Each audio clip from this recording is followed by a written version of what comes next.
السلام عليكم، أهلا وسهلا فيكم. اليوم رجعت لكم بوصفة المكدوس على طريقتي. مكدوس الباذنجان بحشوة الدبس الفليفلة والجوز زيت الزيتون. طبعا وصفة بتنوجد بكل صفر الفطور، وصفة غنية بالفيتامينات والألياف. المكدوس بينعمل بآخر الصيف لأنه المكدوس ما بيتحمل يكون الجو شوب، لازم يكون الجو شوي برودة لحتى نحن نحصل على مكدوس طيب وناجح 100%. خلينا نسمي بسم الله ونشوف الطريقة. مثل ما نكون شايفين أنا عندي هون باذنجان ناعم، أي نوع عندكم باذنجان متوفر فيكم تستخدموه، بس لازم يكونوا الباذنجانات ناعمين، ما تكبروا الباذنجانات. هلا هون أنا هيك جبت الباذنجان خسلتهم، وكمان راح أشيل الغطا الباذنجان هيك بهالشكل. هلا في ناس بيعيفون لبعد السلق بيشيلوهم، أنا ما بفضل هذا الشي. أنا بفضل إنه أشيل الغطا أول شي وأسلقهم لحتى هيك ناخد الطراوة كاملة يعني بالبانجانة، لأنه إذا عفنا الغطا البانجانة من فوق بتضل قاسية شوي. أنا بحب المكدوس يكون البانجانة طرية، ما يكون فيها قساوة. في ناس بعيفوها لا، بحبوا يكون في شوية قساوة بالبانجان. بالنسبة لدبس الفليفلة، هلا في كتير من الناس بتجيبوا الفليفلة الفريش بنشفوها وبطحنوها وبيحشوها يعني للمكدوس. بس أنا ما بفضل، ما بعرف، أنا بحب طعمة المكدوس بطعمة دبس الفليفلة. يعني أنا جربت الطريقتين، لقيت طعمة المكدوس بدبس الفليفلة أطيب. طبعا بتضل الشغلة يعني حسب الرغبة. بعد ما غلت المي راح أسقط الباذنجانات. كمان في هاي الطريقة في ناس بيحطوا الباذنجان بالمي على البارد بعدين بيحطوا الطنجرة على الغاز. أنا لا، ما بفضل أغلي المي أول الشي بعدين أسقط الباذنجانات. هلا هون هيك شايفين مثل ما شفتوا أنا حطيت المصفي وحطيت كمان هيك فراغ فيه مي، تقلت على الباذنجانات لحتى ينغمروا كل الباذنجانات ياخدوا سواء كامل. هلا هون أنا مدة السلق الباذنجان، في ناس بيسلقوا الباذنجان 15 دقيقة، أنا لا، بحب يكون السلق الباذنجان أكتر وقت شوي. طبعا حسب نوع الباذنجان بالنهاية عندكم. أنا بسلق الباذنجان لمدة 20 25 دقيقة. بحب أنا مثل ما قلت لكم المكدوس يكون طري شوي، ما بحب المكدوس فيه قساوة. هلا هون بعد مرور 15 دقيقة أنا راح أشوف الباذنجان، حسيته لا كمان لسه بده، مثل ما قلت لكم 20 25 دقيقة أنا بسلق الباذنجان. هلا هون راح أرجع أتقل عليهم وأعيفهم ينسلقوا. هون بعد مرور 25 دقيقة عفتن أنا 25 دقيقة على الغاز، طبعا حرارة عالية ما هديت أنا أبدا الحرارة. هلا هون هيك شايفين أخذت هي الطراوة. هلا هون كمان معبية مي باردة وحاطة حبات ثلج عادي ما كان متوفر عندي لحتى أبرد المي. هي الخطوة بتساعدنا نعطي هيك جعدة للباذنجان، شكل المكدوس بيصير أحلى. وكمان ما بنخلي نحن إنه بهي الطريقة الباذنجان يضلوا بمي السخنة، بياخدوا سواء أكتر بعدين فورا بنلحقهم بمي الباردة. عفتن لمدة ربع ساعة بمي الباردة. وهلا هون رح أسوي هيك فتحة للباذنجانة هيك بهالشكل بمساعدة السكينة، وراح أصفهم كمان هون هيك بالمصفاي لحتى نصفي الباذنجانات من المي على السوا لحتى نملحهم بعدين.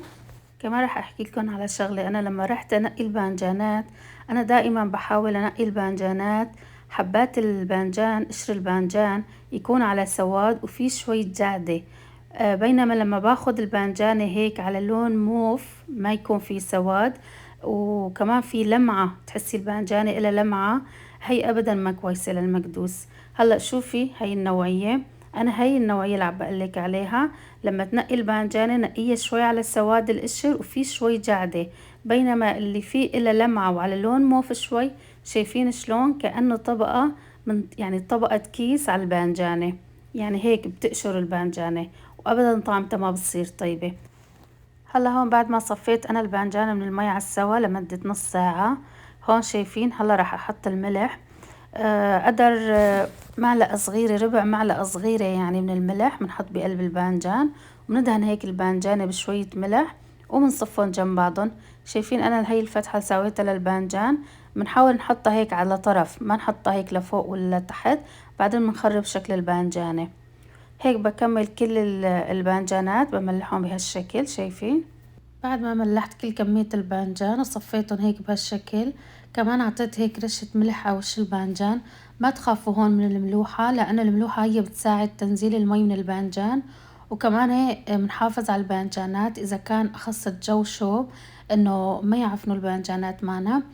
هلا حطيت طبق وحطيت طنجرة صغيرة من المي. بالبداية ما بكبر انا طنجرة المي، ما منتقل يعني بطنجرة كبيرة لانه منعفس الباذنجانات بعدين ما بيضل لهم شكل حلو.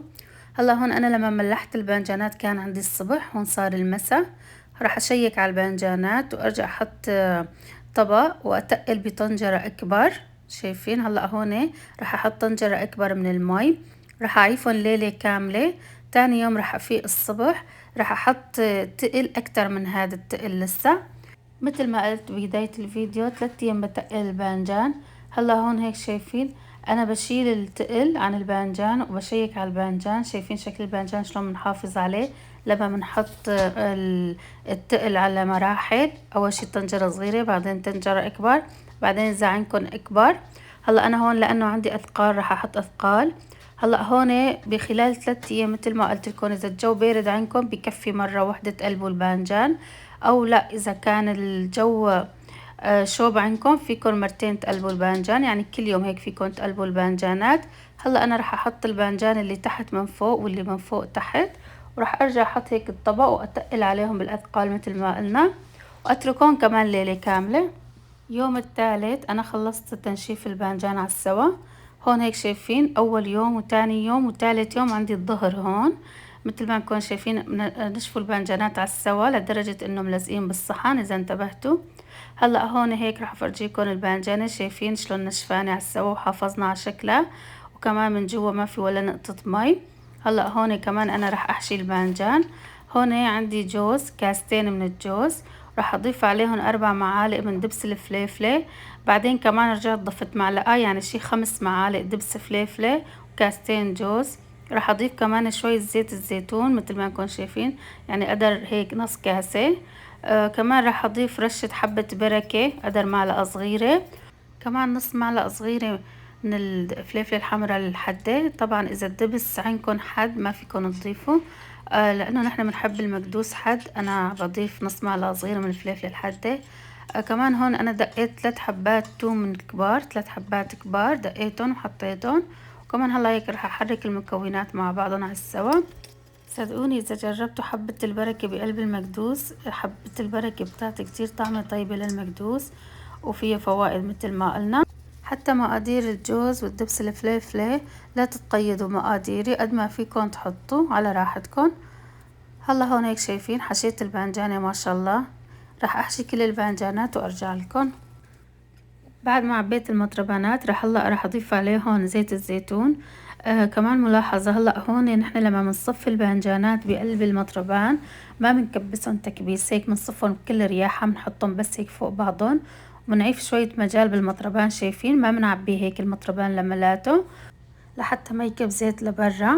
هلا هون انا على مراحل هيك بحط زيت زيتون، يعني بحط وبستنى شوي، بحط وبستنى شوي لوقت اللي هيك بشوف المكدوس خلص اخد كفايته من الزيت الزيتون. طبعا فيكم تحطوا زيت نباتي كمان، بس طعمة المكدوس بزيت الزيتون. هلا هون هيك شايفين انا عفت اذا انتبهتوا على المطربانات عفت شوية فراغ. هلا راح اترك انا المطربانات بس الصينية يعني لمدة يومين لحتى اتأكد الزيت بده يكب لبرا ولا لا.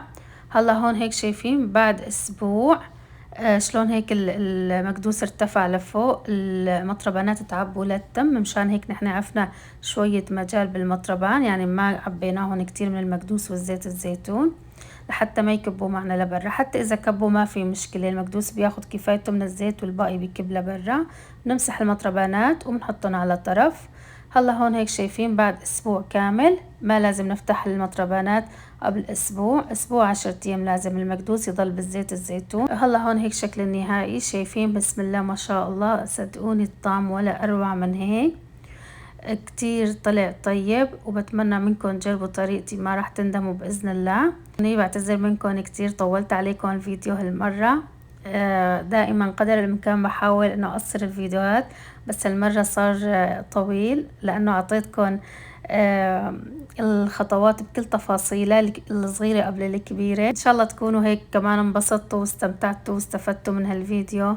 وبتمنى منكم كمان اللايك والاشتراك بالقناة وتفعيل زر الجرس لحتى يصلكم كل شي جديد. السلام عليكم.